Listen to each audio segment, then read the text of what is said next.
নমস্কাৰ আমাৰ ঘৰত এই আয়োজন আকৌ এবাৰ তাৰ মানে আমি সৎসংঘৰ আয়োজন কৰিছো আৰু এফালে মাই লাগি আছে ৰংপুৰীয়া আলু কাটাত এফালে মই জলকীয়া ঠাৰিখিনি গুছাই লৈছো আৰু এফালে লৰাই নাৰিকল ৰুকাত ব্যস্ত আৰু মোৰ মিষ্টাৰ পটল কালি যেহেতুকে পটলৰ আইটেম হ'ব সেইকাৰণে পটল গুছুৱা হৈ আছে সকলোৱে নিজে নিজে ভাগে ভাগে কামত লাগি আছে ভাল লাগে ভগৱানৰ কামেই হওক বা যিকোনো কাম নিজে হাতে কৰিলে তাৰ যেটো তৃপ্তি সেই তৃপ্তিটো বেলেগ ধৰণৰ হয় এফালে মই কেঁচা লাৰু বনাই আছো ৰাইজক খোৱাবলৈ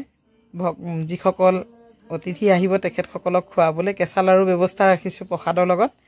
আৰু প্ৰসাদৰ পাতখনত যেতিয়া বুট মগু কল নাৰিকলৰ লগতে কেঁচা লাৰুটোৱে বিৰাট প্ৰাধান্য পায় আৰু মই ভাল পাওঁ পাতখনত কেঁচা লাৰু মই বিৰাট ভাল পাওঁ আৰু সেইকাৰণে মই ভাল পাওঁ কাৰণে ৰাইজৰ কাৰণেও গোটাইছো খাই সবে ভালো পায় কেঁচা লাৰু এইফালে লৰাই পুৰা কষ্ট কৰি আছে ভাল লাগে সকলোৱে এনেকৈ কাম কৰিব লাগে তেতিয়া মনত এটা আনন্দ পোৱা যায় ঘৰত কিবা এটা পাতাৰ এটা আমেজ পোৱা যায় দিন জোৰা কাৰ্যসূচী দিনটো এখেতে বজাৰ সমাৰ কৰি একদম সব গোটাই পিটাই লৈ এতিয়াকে পটল পুৰা গুছাই আছে শাহুৱেকে আলু কাটি আছে ইফালে জুৱাই পটল গুছাই আছে ইফালে মই লাৰু বনাই আছো লৰা নাৰিকল ৰুকি আছে সব ব্যস্ত মুঠৰ ওপৰত সকলো ব্যস্ততাৰ মাজেৰে ভাল লাগে সঁচাকে ভাল লাগে কিবা এটা ভালকে কৰিবলৈ পালে মানুহ লগাই লগাই কৰাতকে নিজে কৰাৰ আমেজটোৱে বেলেগ এফালেকে ৰাতি পুৱাতে কে বৰষুণত তিতি হলো ইমান ফুলৰ কালেকচন মই আগদিনাখনে কৈ থৈছিলো বহুত ফুল লাগিব থাপনা সজাবলৈ মোক ফুল আনি দিবা মই থাপনা ভাগ ধুনিয়াকে সজাম আৰু সেই মই কোৱা মতে তেখেতে থাপনাৰ কাৰণে ফুল আনি দিলে মই সজালো এফালে আৰম্ভ হৈ গ'ল আমাৰ নাম এতিয়া নাম শুনো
হিচাপে মই কোনোক যদি কওঁ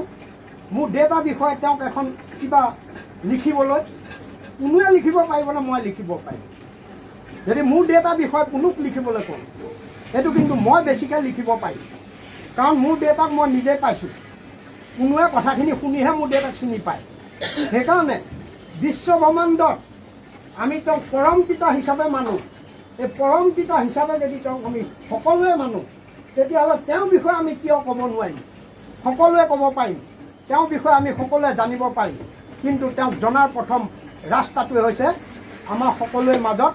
নাম ধ্যানফালে সকলোকে খোৱাবলৈ ভাণ্ডাৰা কৰাবলৈ একদম চব বনাই কৰি ৰেডি এতিয়া ৰাইজে খোৱাত বহি গৈছে সকলোৱে আনন্দ বজাৰ কৰি আছে ভাণ্ডাৰা কৰি আছে আৰু ভাণ্ডাৰা কৰি সকলোৱে মোক কৈছিলে একদম সবতকে ফাৰ্ষ্ট ক্লাছ হৈছে দালিকণ চব্জি সব ৰকমৰ চব্জি দি পেলাই দালিকণ বনোৱা হৈছিলে আৰু আছিলে আমাৰ পনীৰ আছিলে কাবুলি বুটৰ তাৰপিছত পটলৰ ভাপা আছিলে দালি আছিলে গুটি আলু ফ্ৰাই আছিলে পাপৰ আছিলে পদুনা চাটনি আছিলে পায়স আছিলে সকলোৱে খাই তৃপ্তি পালে আৰু এনেকৈ আমি সৎসংগৰ আয়োজন কৰিলোঁ সকলোকে আপ্যায়ন কৰিলোঁ সঁচাকৈ বহুত আনন্দ পালোঁ সকলোলৈকে জয়গুৰু জনাই ইয়াতে ভিডিঅ'টো সমাপ্ত কৰিলোঁ সকলোৱে ভালে থাকক সুখত থাকক শান্তিত থাকক